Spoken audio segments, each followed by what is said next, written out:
Hi, this is Tom for PokerVIP.com, and welcome to my first part of a two-parter here at Guts Poker. So Guts has been one of the best skins on the microgaming network for a while, but it's only in the last couple of weeks that it's become available to UK players. Hence, I've been kind of jealous hearing good things about it, the value that's been there, while unable to use it myself. Been playing on other microgaming skins. I've been playing on microgaming itself for upwards of 3 years now. I've always thought their software is good, that their rakeback's good, that the games are very beatable. The rate structure itself is very good.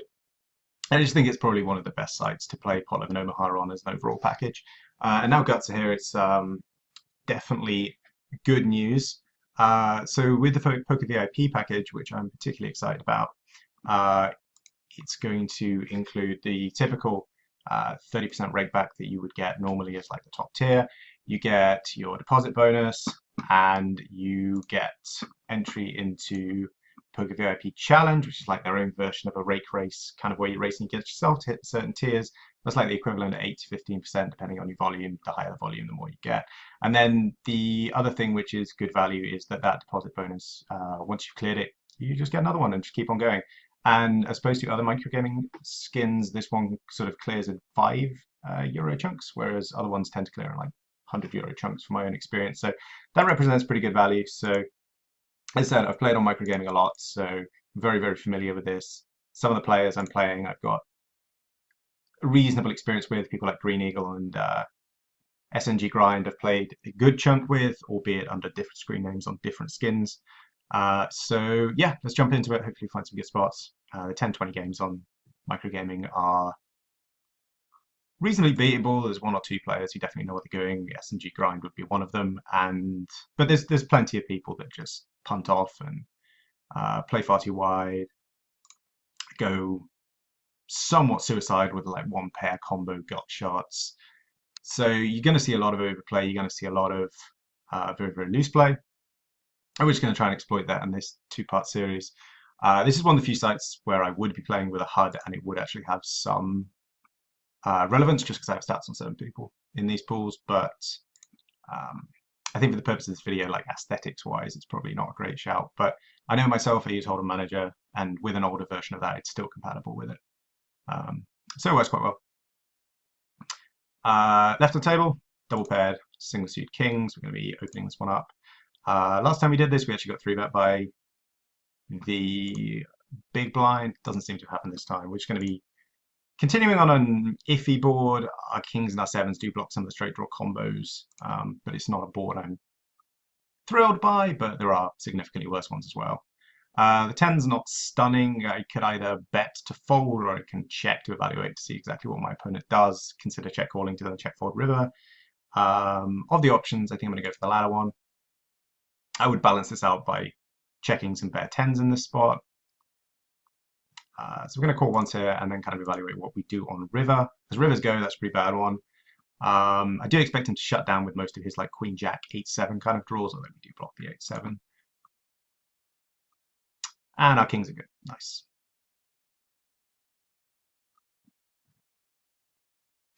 So yeah, I said either line on turn's fine. And it's really going to be somewhat player dependent, and this is one of the players I don't actually have too much history on. So, you know, just making sure that you mix it so that you're not sort of like overly playing one style versus the other is absolutely fine. Left on table again, we're just going to peel in position. Partisan is reasonably loose from my experience. I don't have any experience playing big blind. Flopping a pair, a gut shot, although not a nut gut shot, backdoor flush draw. When he sizes up on a board like this, it's pretty connected. Certainly numerous ways he can have connected with this board. And I have limited redraws. I think we're just going to let this one go. There is a little bit of an incentive to peel one, but there's just going to be better spots to do that. Right hand table, our player under the gun is limped. He's playing very, very loose. That being said, want a hand that's mildly more connected, or indeed double suited, to be ISOing this. We'd ISO it on the button, cut off with a couple of people in Green Eagle and SNG who kind of know that I really like to ISO these spots. There's a pretty good probability I'm going to get played back out, and that hand's reasonable. versus re-raises, but not stunning. There's going to be better combos for me to use.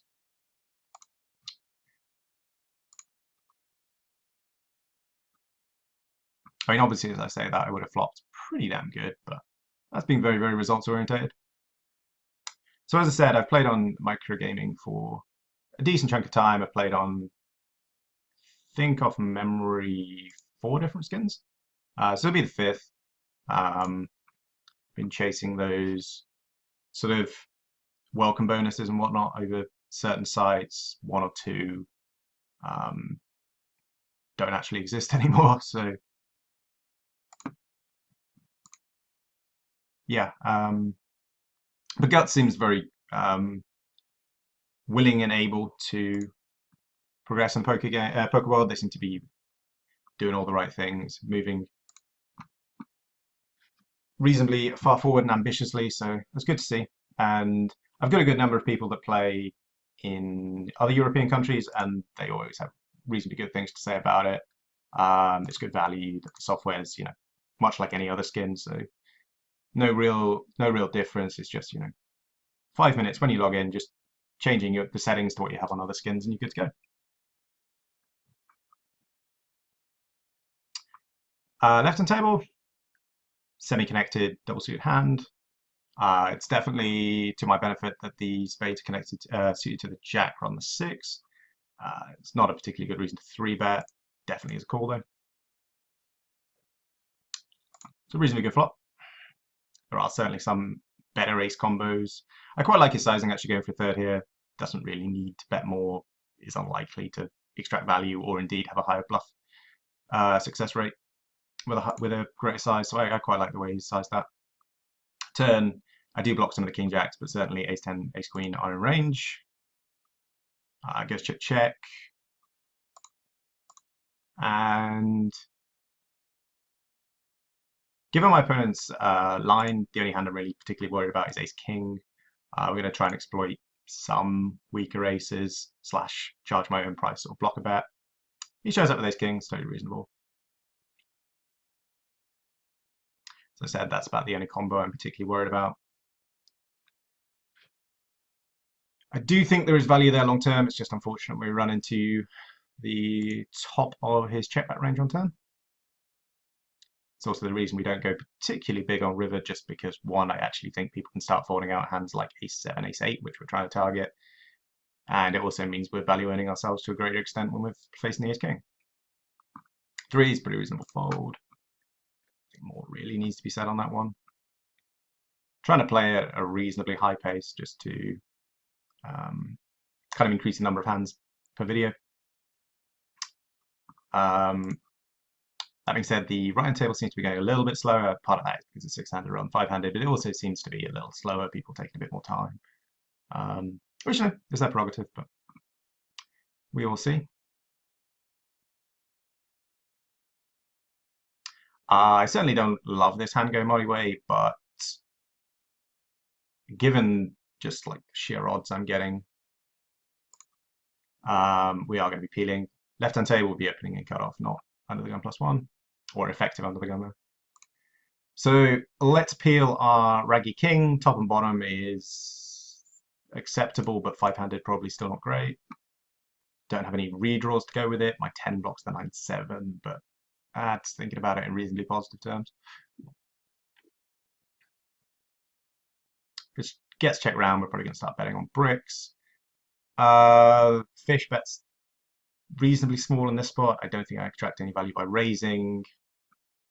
Certainly too strong to fold. We're just going to be peeling here and evaluating what on earth goes on turn. If anyone else comes in with a check raise, I am going to be mightily disappointed and also folding.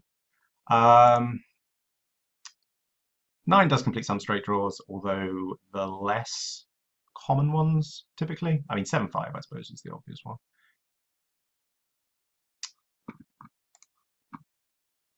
Reasonably tight fold in the small blind. And we river the boat again. It's the weakest boat. I'm trying to extract value off like river backdoor flush that he's checked turn with. Bear kings. And he snap folds. Looks like a little stab on the flop from the button, although frankly stabbing into 4 people for a third of pot is ambitious, to say the least. Don't see how that's ever going to have a particularly high success rate.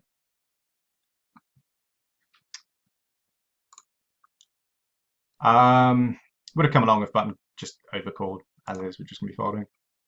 It does seem like player with the tag is going to be playing something close to 100 VPIP. I had the HUD up just before I started recording, and I think it's around 80, so the way he's playing, it doesn't seem to have changed. He's limping a lot. He's somewhat passive post-flop as well. He just seems kind of all over the place. So hopefully find some decent spots versus him, because I think he's very prone to paying off. He's just going to be incapable of getting away from like second nuts, third nuts in certain spots, and just going to be printing money by value betting versus him. But first of all, we do need to find the spot and the hand. Conversely, I don't think bluffing is going to be a particularly good idea against him. Left-hand table, perfectly reasonable defender the blinds. Bottom pair and a nut flush draw is reasonable. It's not stunning, but it's reasonable. It's also a board that typically he's not going to connect with too frequently, barring like 3 jacks. He can have some overpairs. Turn's pretty damn good from where I'm sitting. Opponent has cap range. I have the best 3 possible. That isn't a boat, and frankly, he's not checking 2-pair on flop. We end up just picking up, but trying to get backdoor clubs to call off, maybe an overpair to call a street that checked flop for pot control, which sounds weird, but you do see it happen. Every once in a while, our opponent has a worse 3, in which case we're a very happy chappy. But yeah, he makes. I mean, if you're limping deuces, that's a thing, I guess. Further proves my point on the right-hand table. But yeah, back to the left-hand table. The bet on the turn's actually fine. Double suited here, we are going to be isolating. I did have a similar single suited version with the Queen Jack 9-7 single suited, but I think double suited this is okay to ISO. Plus, I've been a little on the tight side on the right-hand table, at least pre-flop, so this should get some credence. I'm going to say that and inevitably get ISO raised, but in theory, I should get some respect for this isolation. Overcall from the big blind's kind of annoying. This is a spot that should theoretically hit my range, and certainly if it were heads up, I would be betting. I do have backdoor spades, although they're not brilliant. I think with a gut shot, we're just going to be checking. Again, heads up, I'd be absolutely fine with betting that spot. I think into 2 people, it's a little ambitious. And as played, when we get a turn as poor as that, we're just going to be giving up.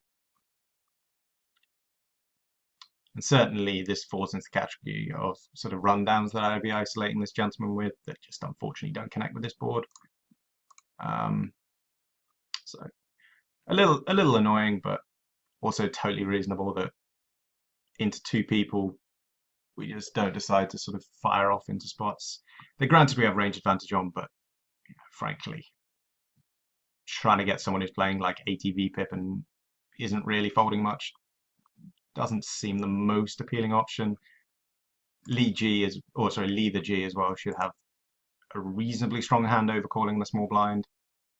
Sorry, in the big blind. I mean, depends how wide he's going really, but he seems somewhat reasonable from what we've seen so far. So it seems a bit of an assumption to think he's just calling any 4 to just try and connect out of position. So he's going to have a decent chunk of aces. He's going to have a decent chunk of kings. So yeah, frustrating, but it's a good spot pre that turned out to be a not great spot post. It happens.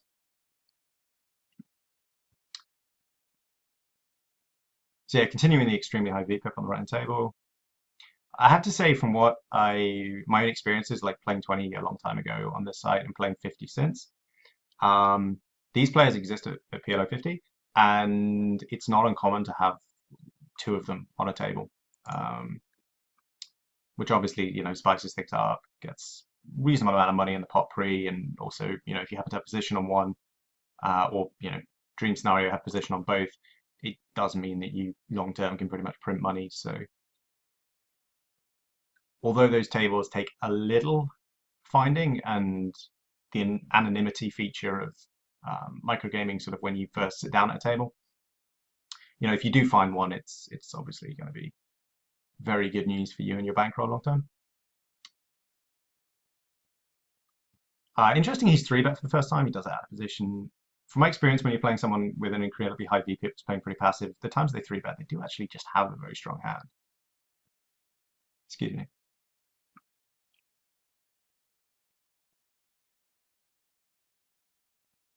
Left on table, pretty disappointing hand, having big blind. Fought around to the small blind. We're just going to keep this up, even with positions. A little weak. With a suit, we can defend it and make his life difficult out of position. But when rainbow, it's just a little too loose, a little too weak. Not really sure what went on with the min bet there, but it's a thing that, again, I wouldn't say is common, but it's not completely unheard of either. I have seen it from this kind of player on this kind of site, on these skins. As I said, it's not necessarily like a default play. It's not common, but it definitely is not an enormous surprise to see it. Checking through, hit an open ender and not much else. I can lead here, but my hand's actually pretty damn weak. Very occasionally he checks back, although he seems to be potting a lot of these spots where he limps button. Again, there's just going to be better spots.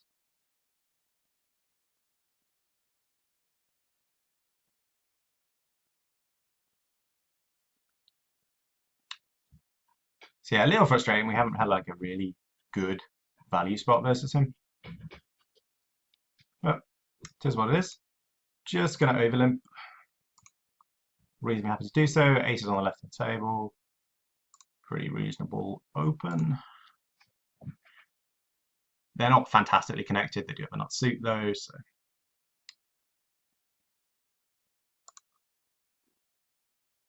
Not a stunning flop by any feature. It should also favor calling ranges more than my open raising range. I do have a backdoor flush draw. Problem with checking is I lose just about every time. The problem with betting is I can't contest to any raise. I am going to take the bet fold line, but check call, or indeed like check fold if it goes bet raise, is also entirely reasonable. And turns such as this are pretty disastrous, so we're just giving up. Turning it straight with a 2-pair redraw to a full house on the right hand table. Yeah, I'm just going to be folding here. It's an unfortunate turn. Kind of sucks, but it is what it is. Great number of 2-pair combos, straight combos.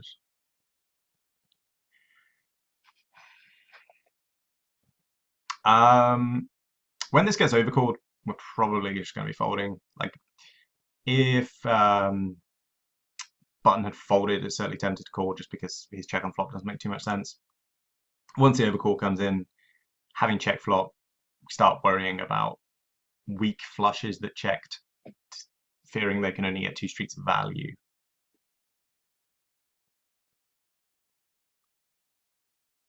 So if we had called here, we're very unclear as to what we do on river. I'm putting myself in a spot where we're indifferent. Not something I'm an enormous fan of.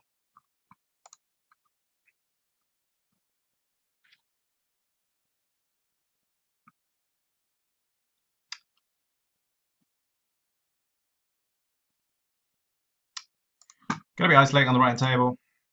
We have button. We have a pretty sexy hand, truthfully. Obviously double suit we prefer, but against someone playing an incredibly high VPIP, this hand has the potential to flop pretty well. And we have position. If our opponent does decide to back raise, which we've never seen before, yeah, it's okay. It's a spot we have range advantage. We do only have a gut shot, but frankly, our isolating range should kind of crush this board. So we are going to continue the story. Once upon a time, I have ace queen. Once upon a time, I have an ace with an up flush draw. If he happens to call, he's probably just hit this particular part of range. We're unlucky, but we are just going to bet pick up with a pretty good frequency. Our hand isn't so strong that we want to start checking and getting fancy. If we have the option of just picking it up, it's an option I'm definitely going to take. Double suited kings with an ace again, which can be isolating. Again, very reasonable to do so. One of the strongest combos I can have here.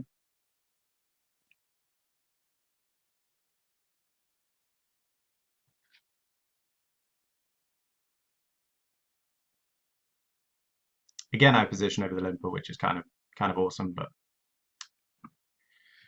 flop pretty damn well, truthfully. Top set's never a bad thing, really, especially when there's no straight out.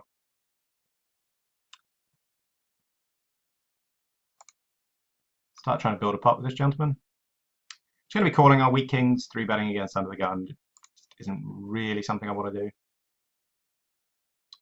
Pretty disappointing flop. I have a blocker to second nuts. Interesting check. This is now a board I should have more 2 pairs and straight combos than my opponent. It is turning kings into a naked bluff, but it's something I'm okay with doing.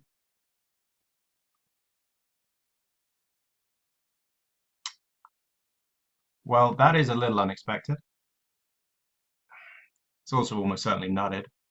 It's a very, very, very strange line. It's almost like a bear 10-8 was checked. Which I guess could be a thing, but sure. I think the bluff there long term works pretty high percentage of the time. It's unfortunate that our opponent played the hand kind of weird and somehow has top of range in that spot. A little perplexing, but as I said, almost certainly nutted. It's not a spot he's going to be especially balanced in.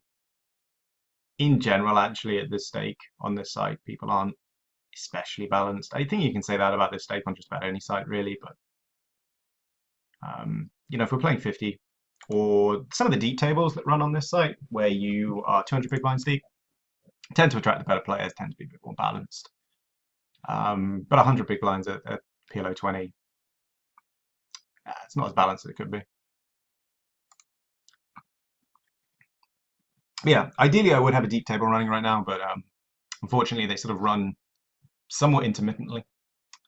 And there isn't one running right now, and I can't get one running. But 200 big blind, pot level in Omaha is a thing on this site, and it does run semi-often.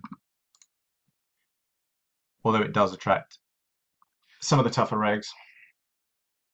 Like quite a lot of the 50 regs play sort of the PLO 20, 200 big blind stack, you know, it's 40 euros. So it's pretty similar to the 50, but you know, it has the added dynamic of being 200 big blinds deep, which most people are somewhat inexperienced with. So it is a little bit of a reg fest, but it's also quite fun.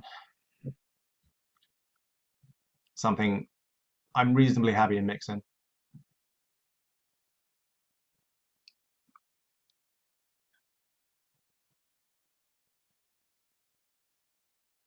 Queens take it down on the left.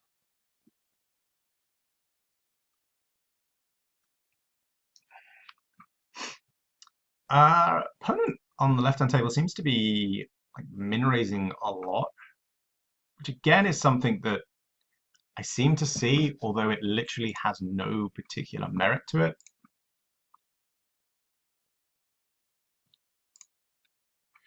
Gonna be check calling this flop. It's not a board he hits all that frequently. Actually not going to turn this hand to a bluff now. I think the flush draw's got too much value. Very occasionally has a weak 2-pair. It's unlikely though. Hands I'm worried about on river are like the ace-3 type backdoors. They do exist. They're uncommon, but they exist. Here's ace-3.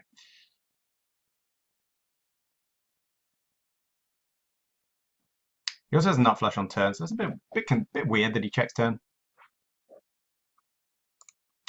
Gonna be 3-betting. This is one of the few times that the limper has actually given it up. I have a very playable hand. Very incentivized to take this heads up.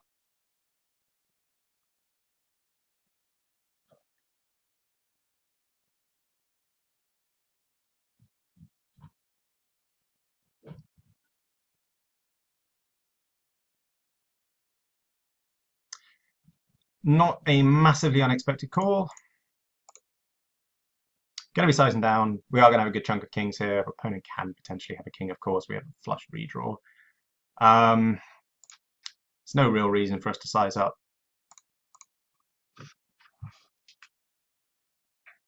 If our opponent raises, he's almost certainly on 3 kings, and we will be letting go.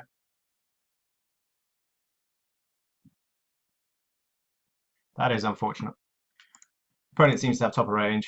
It's frustrating, but calling on a flush draw paired board where our opponent is repping a huge amount of strength is just going to be a bad idea.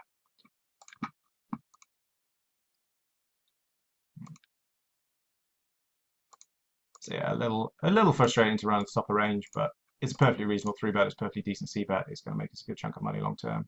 It's unfortunate. So yeah, happens.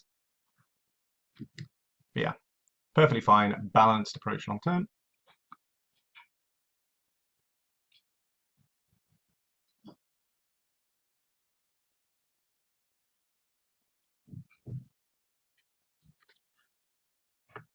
Again, no reason to like pot, which I see a lot of people doing. It's just essentially risking more money for a negligible return.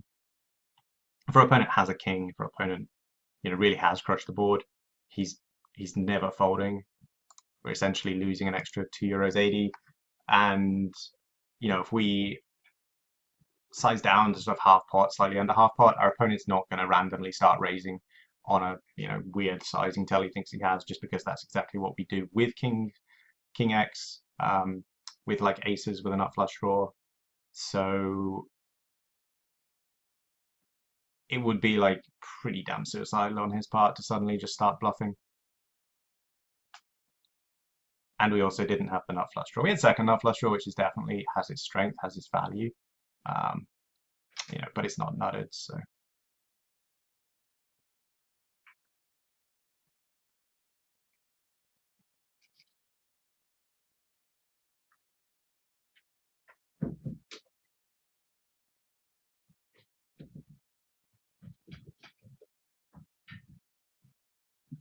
yeah, a little disappointing to 3-bet a hand as strong as that and not get a particularly good return for it. But we're thinking more about long-term gains than the short-term. Rubbish jacks, we're just going to be letting go. Left-hand table, pretty big pot brewing.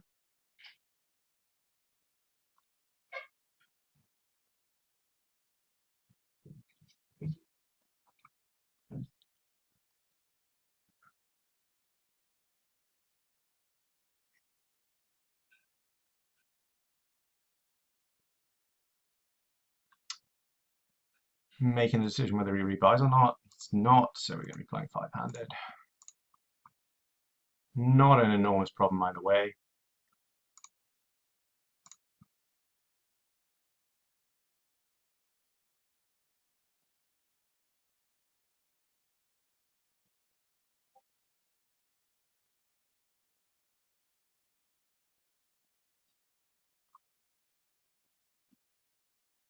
So yeah, again, our opponent has been min-raising a lot, just won a pretty nice pot. Must be nice. More way, this hand is so weak, we're actually going to be folding despite the fairly good odds we're getting. Just going to flop rubbish. A good chunk of the time, as I say that, we naturally flop the nuts, but that's the 1 in a million Hail Mary. Still, fantastic comic timing on my part.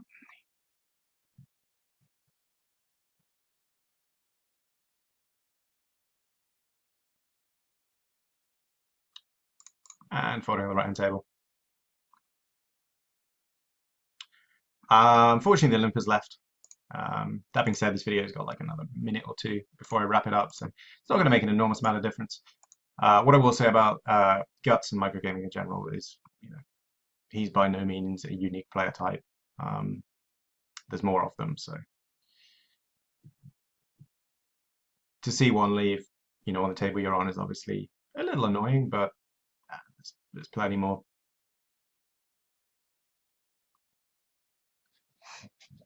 Another option you have on Guts and microgaming in general is that after 1,000 hands, you can also change your screen name. So if for whatever reason you think people are suddenly getting reads on you, you can shift the name across, which I will freely admit, having done these videos and showing people my game, I am almost certainly going to take advantage of.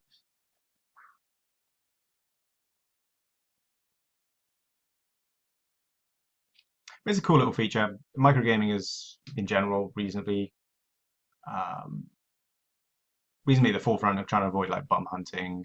Um, trying to keep the weaker recreational players in. That's one of the ways they do it. It's certainly not the worst approach. It's a reasonably um, original way to do it.